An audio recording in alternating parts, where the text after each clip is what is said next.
Welcome to Let's Talk Chiropractic. I'm Dr. John, and way down there's Dr. Alex. Hey, brother. How you doing? We have two of Dr. Alex's patients tonight, and I'm going to be learning as you are. We love what we do at this office, but many people are afraid of chiropractic, so we asked both of them to bare their souls, to tell us what's going on. So, Dr. Alex, you take it away, brother. So in this brief 30-second introduction, can you guys just tell us who you are so we can get to know who are the Kovals before we get started? My name is Carmela, and this is my husband, Chris. We lived in this area for, how long were we here? My whole life. Well, he's here his whole life, for maybe about 20, 25 years for me, so new to the area. And you have kids. I do. I have 3 kids. He has 1 daughter, so 4 altogether, and we have 3 grandkids. Awesome. Yeah, congratulations. That's a nice full family. All right, so stay tuned. We'll be right back with the incredible story of how John came in, or Chris. He goes by Chris, so that's his first name is John. And Carmela eventually became an amazing patient as well. So go ahead, go get a drink, a slice of pizza, whatever you need, and come back. We'll tell you the story.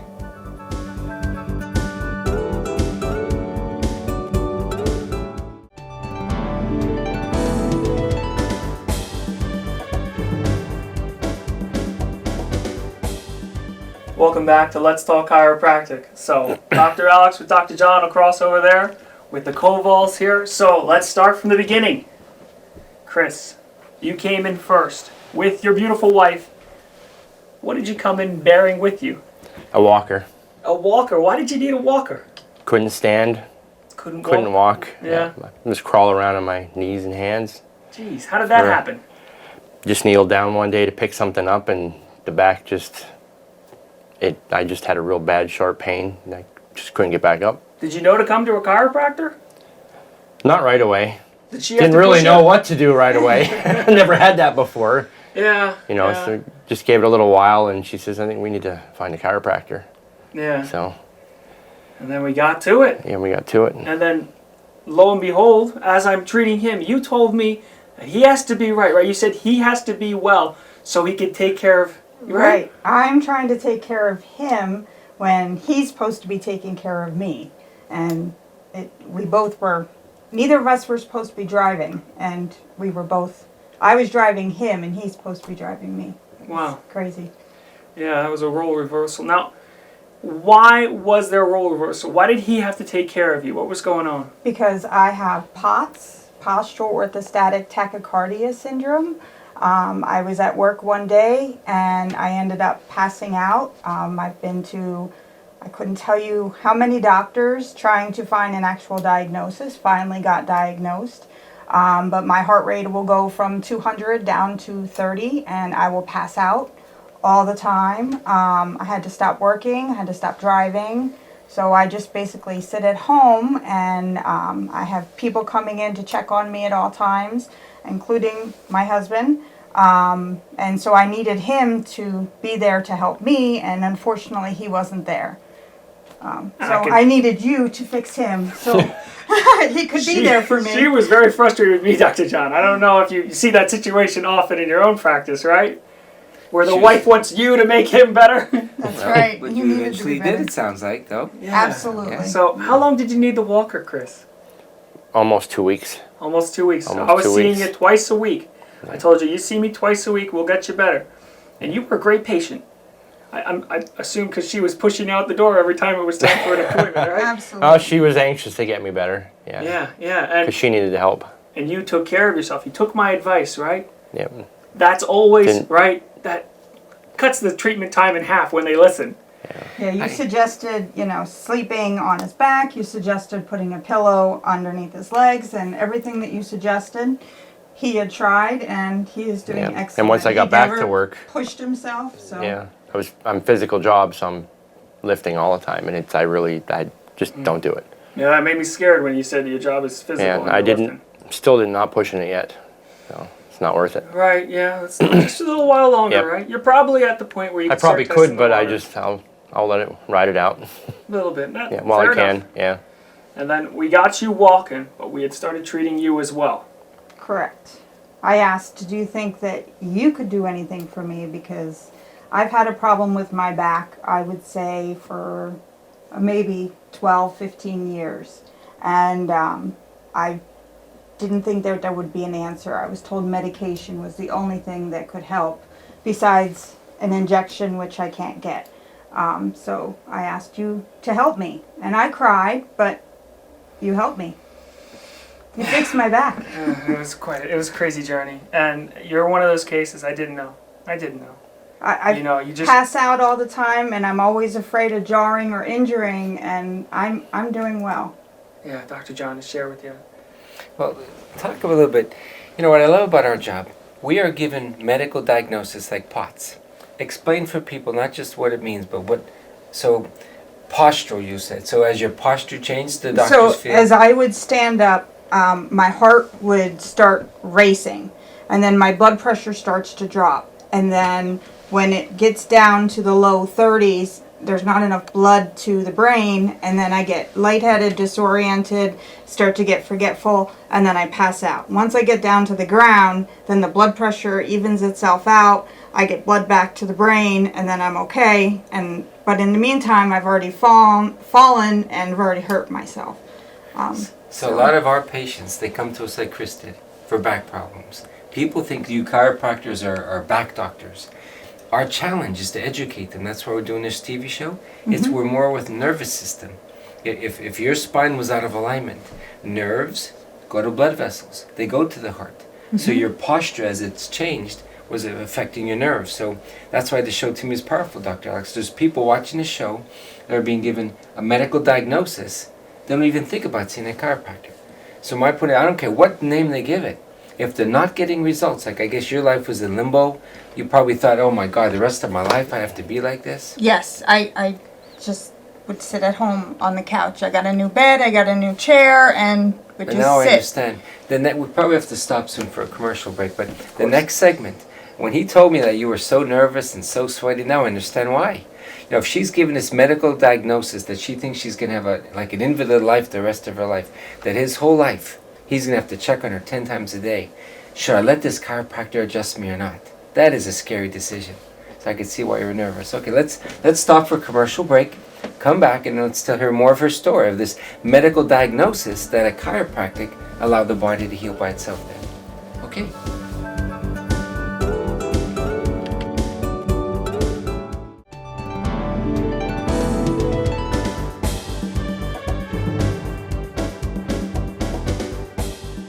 Welcome back to Let's Talk Chiropractic. Dr. Alex, Dr. John, Kovals. So we were getting into your condition, how crazy it was that first appointment. We had that jaw chattering with each adjustment to the neck. Well, for me, being the chiropractor, to share with you, Dr. John, it was nerve-wracking for me as well, because what a strong reaction. But here, this neurological condition was taking over your life. And in school, it reminded me of a vasovagal, right? You know, an athlete goes running a long distance. He sits down on the couch. When he gets up, he passes out because he's lightheaded. But hers, she doesn't have to run a marathon first. It's just all the time a constant threat on her life, right? It is. It is. And that's why it was so important to have Chris with you. So, that first adjustment, I remember she was complaining a lot the first adjustment, right? It was very painful. Walk us through that a little bit. I had a problem, first of all, even getting on the table, because I can't climb onto a table and climb off of a table. So getting onto the table after you adjusted my back, I was in extreme pain. And then I kept saying my neck is a problem. I have a problem with my neck. So you ended up checking my neck, and it just kept spasming and spasming. And I think it's from falling on the steps. I had concrete steps, and I ended up falling on my side, and I think I messed myself up. So Yeah, we did take an x-ray of that. we did take an x-ray. And I couldn't tell if it was broken. It was a very You strange had spot, bone but it was bad. spurs on either side. Yeah, so it was bad. Yeah. And we pretended, we said, we're just going to be careful since I couldn't tell. And it was an unusual location. We acted like it was broken. We didn't adjust in that area we gave it a good 4 weeks. That's usual for a small fracture on the scapula. So, yeah, it was, you could say, a challenging case. Correct. Right. But I between night and day, from my first visit to now, I'm actually excited and anxious to come because I know I'm going to get relief, to be honest. Yeah, and I'm glad to hear that because it was bumpy in the beginning. Every adjustment, it was a moan of pain, and I'm doing these light, gentle adjustments. This woman had been through so much, and her nerves were so sensitive. Even a gentle touch on her hips, she's screaming at me, and he's telling me, "No, that's okay." She's just like that. Just kidding, just kidding. But yeah, it was quite a journey, and what you're skipping, right? That this crowd's not seeing. Is you came here a lot, didn't you? Yes, I did. Yeah. Twice a week. What, Sometimes 2 months. Yeah. Yeah. Sometimes I wanted to come in a third time, but again, I didn't have a ride. So twice a week, definitely. Yeah. Every week. And we had that slow progress. You kept on it. We saw improvement. It was like the light at the end of the tunnel. I couldn't believe it. She was improving. And then one day you came in and you told me what you just said. No more low back pain. I feel good. I said, I don't know what happened. And Huge he said, difference. find wood and Yeah. knock on it. I said, Huge difference. I don't know where he is, but I should because I finally don't have my pain. It's gone. We still have a little something going on in the neck. Oh, definitely. But you haven't passed out at all since then either, right? We had the stairs. During my move, Oh, right, that's right. I had that was twice. early. Yeah. Twice during the move, which was 2 weeks ago. Yeah. But since then, nothing. Yeah, it's hard to get her to behave, right? And she wanted to help. And she likes to overexert, yes. Yeah. Yes. Because she wants to help, but she knows she I know. can't. But I she still used to tries. be able to do everything and anything. It's hard to stop, yeah. And then when you're told that you can't do anything anymore, you try to see what level you can go to before it. And you're very Doesn't wise work. with him. You tell him what to do very properly. But then you need a you telling you what to do. I try. Tell me this, if I don't mind asking. The last segment of the show, you're going to actually show the adjustment. Yes. Because there are people probably giving medical diagnoses now, and like you, having a life that's not as good as they want it to be. So what would you say to them? They're afraid to come to a chiropractor. What would you say to, like, how did you overcome your fears? How would you encourage them to come see Dr. Alex? All I have to say is I didn't think that it would be an actual option to feel good, to get my body back. And this gentleman right here, he did that for me. The chiropractors, you hear bones snapping and cracking and you get nervous. But to be honest, it's so relaxing. You don't even know what he's doing. He talks to you through the whole thing. As he's adjusting you, he makes sure that you're comfortable. He tells you what he's doing before he does it. It gave me back my life. Definitely. If you have anything going on in the back and the neck, if you get headaches or anything, just try them. See what happens. You'll get your life back. Proud of you, brother. Warms my heart, yeah. Yeah. You know, we pray as chiropractors that God works through us. We go to school, we get trained, but there's a lot of little subtleties. How much can a patient tolerate? Even you, Chris. When a man comes in with a walker, last thing you need is for him to rack and crack you like a pretzel. He was probably very gentle with Chris initially, too. So we have found we get better results by being gentle, but not being too rough. Because this last segment, and we're going to go in the room. Are you adjusting both of them or just her? I'll see her. He's on a maintenance monthly. We've gotten him pretty much through his entire treatment plan. Yeah. We're just making sure that the waters are clear. And I think he'll probably stay on the maintenance, right, for a while? Yeah, Yeah. absolutely. Yeah, we'll see how But it again, goes. I Yep. think we have about a minute left. Explain it. We use terms like maintenance. Well, you guys know what that means. But for someone who's never been to a chiropractor, Right. what does maintenance monthly mean? Right, so we don't have an orthodontist's braces. We can't just hold these bones in place with wires and strings. We found out a long time ago that putting braces on spines causes degeneration. So what we do is, while we expect these bodies to maintain themselves for the most part, we know that life happens. And we do a once a month visit to check up and make sure that our progress is maintained. Most of these monthly visits, they come in, there's a couple things here and there, but nothing major. Now, every once in a while we catch trouble. And that's the entire point of them.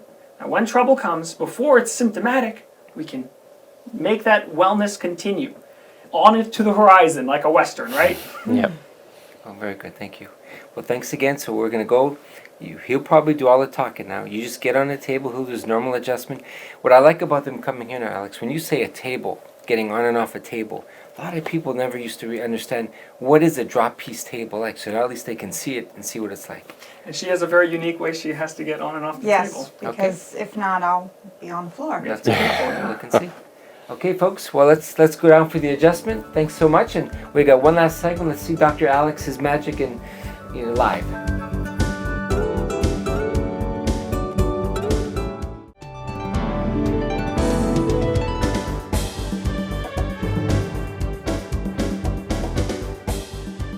Okay, welcome back to Let's Talk Chiropractic.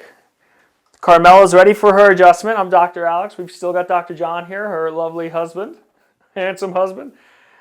We'll go face down. Normally we bring this, we have these fancy tables so that their pelvis stays lined up. But there are tricks we can get around because she doesn't do well with the table going up and down. So you can see she's not level, right? So what I'll do is, can you shift a little bit more to the right, your pelvis? Yeah. What I'll do is I'll under her knees, and when I pull like that, now her pelvis is centered, so we can get a good reading. She's been even the last few times because her low back is doing well, and right now she is even. A little tenderness? Yeah. Yeah, she's been inflamed as long as I've been treating her. Her low back pain is gone, but when I feet up, even though they're even, I can still tell there's inflammation here. So what I got to tell Carmela is keep icing it. Yeah, keep icing it. That inflammation is still there. If we need to, we can always add ultrasound or laser. We have other therapies here for inflammation. If she's taking an anti-inflammatory like ibuprofen or something like that, that helps too. But ice for now. It's even. This is where healing happens. I know from her previous visit how her pelvis goes off. So what I do is I reinforce it the way it is by giving it a little adjustment the way it would have needed when it was off to kind of help it to sit in place. So right now, I'll gently just rock it the way it sits in place. And we always are thorough here. So we check to make sure that it's kosher while we did that. And I even complaining from her with that one. So maybe there was a little bit of some early signs of it falling out of place, right? That's a good sign. Yes. All right, so and out. And I'm just, spine wants to move, not much going on there. And out. And with her mid-back, I'm gentle. I'm gentle. Because as a chiropractor, I know the parts of the autonomic nervous system I'm working with, I want to sensitize down here and up here. I don't want this to be doing any more than it's already doing. So we'll see if we can get that to happen just by working these parts of the spine and less on this. So I check the top. There is a little going in here. I'm going to give it just one drop, okay? I can only do so much with her neck. Flip around, okay? Normally I'd pick the table up, have her flip, put it back down. But with Carmela, she'd much rather do it this way. I'll be your bumper. Stay down totally. Yeah, I'll never pick it up with her. And see, her jaw will tremor. I let it calm down. While her jaw is shaking like that, I won't get a good adjustment, which is fine. Oh, you don't have to force it to stop. It'll stop. I know. And then now's the piece de resistance. We are working on her neck. This is the last major concern for her. And it's a major concern for me because I know how it affects the rest of her autonomic nervous system. So, normally I would adjust the left first on a neck like this because that's the lower misalignment. But with her neck, I might only get one good adjustment and then it clamps up. So I have to use that wisely. And the wiser one for me to go for is this higher one. There's some spasming and it's misaligned. That second vertebrae from the top. We put it back into place. And actually it's not spasming up too much. We got it back into place. Are you doing okay? Mm-hmm. No tremoring. We might even be able to get the other one today too. Which is rare for her. Maybe it's getting somewhat better. No, I don't think so. That's okay. Mm-mm. Yeah, that's okay. We got the one we wanted, right? Yes. And then next time we can switch to the other side. Our battles with Carmela. And I'm learning this, right? This is not your ordinary patient, Dr. John. Dr. Alex, this is beautiful to watch. You know, her body has been so damaged. It's beautiful that you and her communicate and do a little bit at a time, a little bit at a time. So many people, they just want to get miracles, and the chiropractor even thinks, let's just rack, rack, rack. And then those people never come back again. So you're more gentle. You could tell there's a harmony between the two of you where her jaw, I never saw that before, you know, except for with her before. So I think as you keep adjusting, I bet you those spasms will relax and all that's going to go away. So you guys just keep on dancing together. It's going to get better and better as time goes on, Carmela. No, yeah, this was a good adjustment set for her. It wasn't as painful. And when I see results, I like to give patients a little report at the end. I like to say, I got done 90% of what I wanted to get done today, or something like that. Because you know how it is, first visit especially. You know, there's a lot you can't get done because of how tight it is without hurting them. So today we got done like 95%, because the only thing we couldn't do was that lower part of the neck, which we weren't expecting to get anyway. Everything else is starting to calm down. From your mid-back down, not too many worries. A little touch up here and there. This neck is the last fighter. And it's fighting good. It's a little stubborn. But this is the journey we're on. And it's been a long journey. But the fact that she gets better every week, I can't believe it. Sometimes with these sort of cases, there's nothing that can be done. But when there is, it's like a miracle. It makes me so happy. It's such a relief. Because, you know, all I do is put everything back in place, and I hope that your body does what it's supposed to. It's a little scary at times. Is it going to do it or not? And for you, it happens to be doing it, if you want to. We don't pick the table up for her, like I said. Now, we are going to be doing some more steps. This journey isn't over yet. She's got more to do with the neck. She's still doing, are we on weekly yet? Weekly, Fridays. Weekly, so not twice a week anymore, but weekly. That's an improvement. We're making our progress. And then we'll have you talking to that neurologist, seeing if we can get more imaging, because I'm not satisfied with her diagnosis, but one step at a time. Things keep improving, things keep going up. This is a happy doctor for hopefully a happy patient. Completely happy. And we'll have you working as long as we can, right? Absolutely. All right, this was a great episode. I'm glad to have these two on. Thank you, Dr. John. Thank you for joining us.